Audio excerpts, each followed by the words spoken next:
Welcome to the Defense and Aerospace Report. I'm Vago Muradian, up here on Capitol Hill at the Amphibious Warship Industrial Base Coalition breakfast, one of the top gatherings of supporters for more amphibious warships in the United States Navy. And we're honored to talk to the new chairman of the Seapower and Expeditionary Forces Subcommittee, Joe Courtney, from the 2nd District of Connecticut, home to New England's largest military base and one of its most important shipbuilders, General Dynamics Electric Boat. Sir, congratulations, and you're off to a strong start. Great, thank you. Yeah, I'm very excited about this.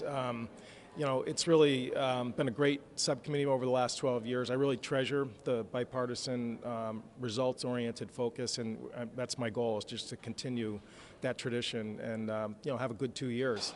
And with Chairman Whitman, you did have a great relationship there in overseeing the committee.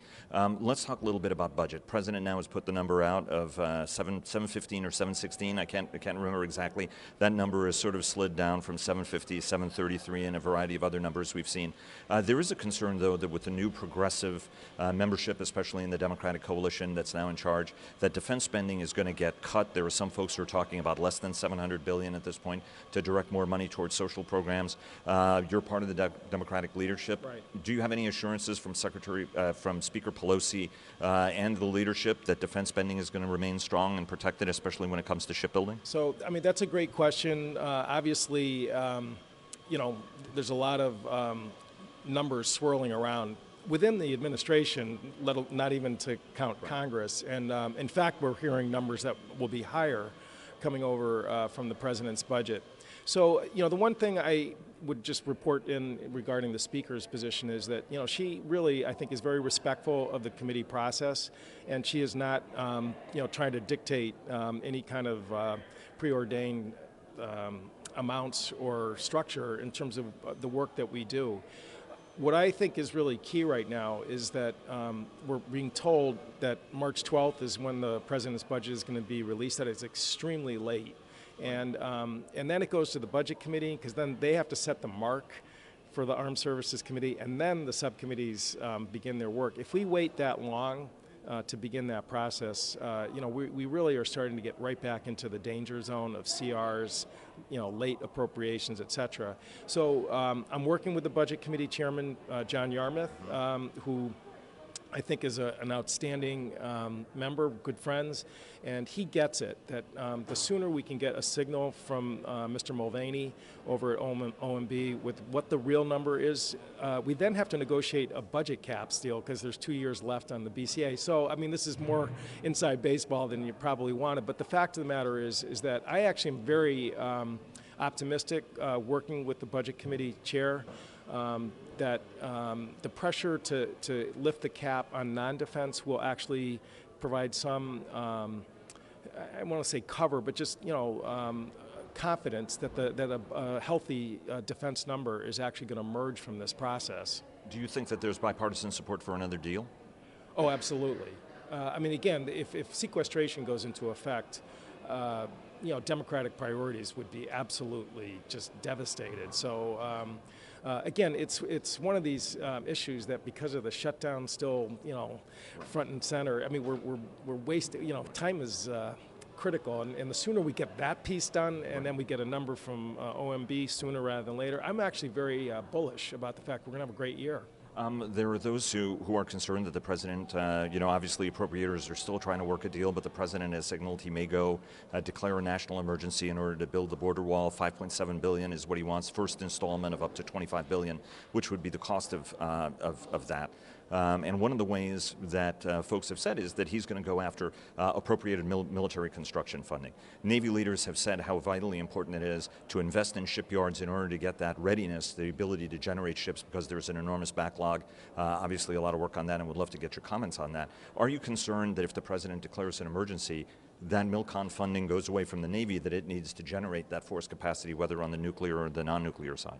Very concerned. I mean, we just went through this, you know, very painful last 2 or 3 years, where the readiness shortfall has manifested itself in a lot of even deadly ways. I mean, the ship collisions, you know, the aircraft that we've lost. I mean, a lot of this stuff, let's face it, is really connected to, you know, the non-investment in terms of upkeep and maintenance and repair and just the whole thing snowballed to the point where, we finally, with the last budget, started to get some momentum on readiness accounts. Every dollar is precious, and the notion that some of it would get redirected to an issue that our hearing at Armed Services last week demonstrated is not a national emergency, and away from things like renovating our public shipyards.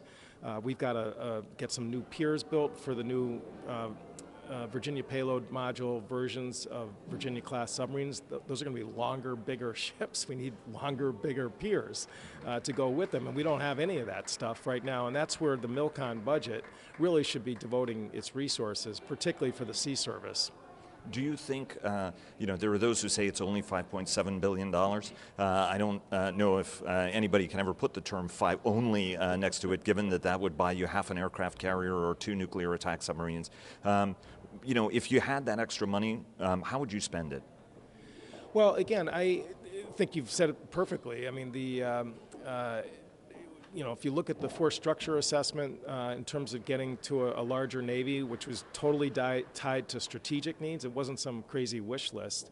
The fact of the matter is we've got a lot of work to do in terms of surface ships, small combatants, a new frigate class.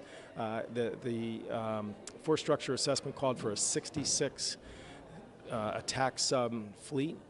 Which, I mean, we're on a downward trend right now into the 40s. So getting up to 66 is that's a real tall order. But the fact of the matter is that the world has a vote here in terms of what China and Russia are doing. Even in the Middle East, undersea navies are starting to grow in ways we never even imagined five years ago. So the fact of the matter is that $5 billion could be better spent. Having said that, if the conference committee can come up with a deal for better scanner technology, dealing with the asylum backlog, and that requires resources, if it means we can do that and get this behind us and get back into next year's budget, I'm ready to vote yes. Let me ask you 2 quick questions before you get the hook. Yeah. The 2-carrier deal has saved billions of dollars. Yeah. Last year you suggested it would be a good idea for the Navy to buy another submarine. Right. The Navy said we didn't have the money. Now you may have the money. Talk to us about the savings and how you want it applied and whether that's going to mean an extra submarine in the budget. Well, again, there's a case of where the Seapower Committee made a real difference. That 2-carrier block buy was actually emanated and originated in the Seapower House Subcommittee, and that's something that Rob and I think can feel real good about, that we really made a difference there. And $4 billion was the initial estimate of savings. We think that actually that number will get bigger as again the repetition and bulk buying and all that stuff really generates more efficiencies. The Navy and the submarine builders are negotiating the next block contract. We have been in constant contact with Secretary Spencer, the comptroller, the Secretary's office about, this is an opportunity to use bulk purchasing with the most successful shipbuilding program in the Navy. I mean, Virginia just commissioned its 17th attack submarine last Saturday up in Groton. We're getting really good at this, and the fact is that we should capitalize on that momentum by using the efficiencies that real drumbeat is generating. And last question on fleet size. Navy has said 355 ships was the number that they need. Secretary Spencer started discussing, well, we'll see how many of those are going to be unmanned ships. Now Vice Admiral Murs was up and he said, no, 355 is the number, but the CNO is now saying that number may be revisited. Do you have clarity on what the Navy is going to consider to be a ship, right? Because some of these unmanned underwater unmanned submarines are going to be fairly large ships in their own right. Do you have clarity on what the number is going to be and what will actually constitute a ship in the United States Navy worth counting? Absolutely right. There are a lot of numbers going around. I mean, the bottom line is we're at about 280 to 290 right now. I mean, we've still got plenty of work to do.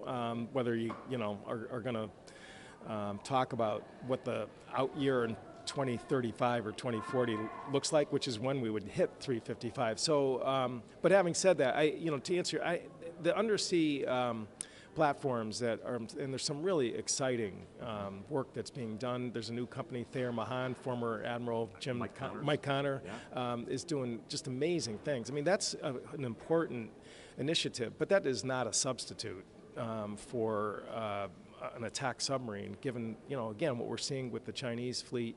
Putin is putting money into the Severodvinsk class, which is a pretty, daunting platform. So, we got to stay focused and not get, too cute in terms of how you count, what is a real Navy warship. You mentioned Severodvinsk. Are you concerned that Columbia, there were some estimates on Columbia costs really skyrocketing to the point where they're almost Ford class. Eric Labs, one of the best analysts up here at the Congressional Budget Office, has talked about, that, if you look at past precedent, you could get a very expensive ship. Are you concerned about Columbia costs, especially after the welding incident and some other concerns that folks have? Well, it's such a large program, it's going to require constant oversight. Having said that, I actually think that what our committee did a couple of years ago, creating that Sea-Based Deterrence Fund and creating authorities for the multi-year incremental funding, we know from Eric Labs and others that will generate billions in real savings.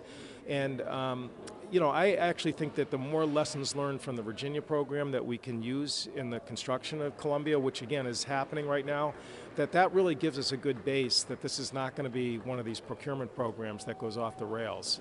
But the welding issue, which I, personally have seen and visited, we nipped it pretty early in the bud, but those are the kind of things that our committee is going to stay focused on because the stakes are so high. Sir, thanks very much. Joe Courtney, Chairman of the Seapower Subcommittee. Sir, thanks very much. Good, great, that was fun.